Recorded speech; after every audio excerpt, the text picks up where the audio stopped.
Well, the welcome mat has been rolled out for Narendra Modi this time round, but it hasn't always been the case. The right-wing Hindu nationalist was effectively blacklisted by the European Union for years after deadly communal riots back in 2002 in the state of Gujarat, which he governed for over a decade. But after his landslide victory in last year's general election, and with India's economy now growing faster than even China's, the one-time outcast is set to receive a warm reception here in France and across Europe. In today's Focus Report, we take a look at the Prime Minister's early career, his ties to the Hindu right, and how he came to acquire a reputation as a business-friendly leader. For those accustomed to the chaos of Indian streets, Ahmedabad's modern infrastructure comes as a surprise. It's here that India's new Prime Minister Narendra Modi earned his stripes and built a reputation as an economic miracle maker. In the decade that he served as the Chief Minister, Gujarat clocked the highest economic growth rate in the country. Tushar Patel runs a $1 million business manufacturing industrial fabrics on the outskirts of Ahmedabad. Despite the growing demand, he does not want to set up operations anywhere else in India. I don't think there's any other state at the moment which is giving a support infrastructure as well as hindrance-free ambiance.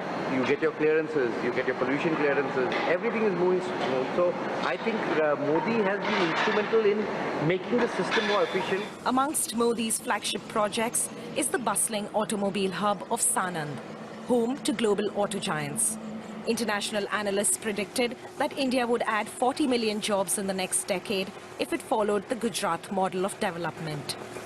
Voters were drawn to this economic model, but also to the story of Modi's humble beginnings. He began his life in this dusty Gujarati town of Vadnagar as the son of an ordinary tea seller. Their tea stall was right here on this railway station. His father was well respected in the area. They were an ordinary family and Modi funded his education by selling tea. So he's a man who understands the meaning of the word poverty.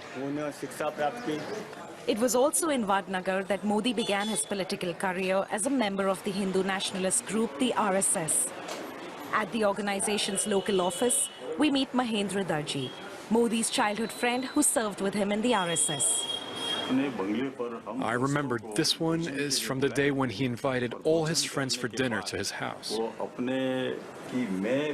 He always wanted to serve the country in some way, and with time, his resolve only strengthened. So he decided to join the RSS movement as a worker. Today, the RSS has over 5 million members.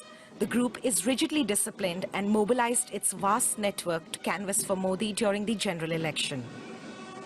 The Prime Minister's proximity to the Hindu right is a reminder of one of the darkest chapters in his political history. In 2002, Hindu right-wing mobs killed nearly 2,000 Muslims in Gujarat. Modi was accused of turning a blind eye to the violence. Shakila lost 5 members of her family in the deadly riots and became a key witness in the ongoing court trial investigating the incident. They check on all of us witnesses each morning. This is for our own protection. There are 150 million Muslims in India.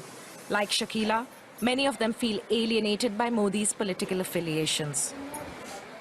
I don't understand why he hates us Muslims. For instance, in our neighborhood, there's been no development. Everything remains the same as it was in 2002. We don't have facilities like the rest of the city.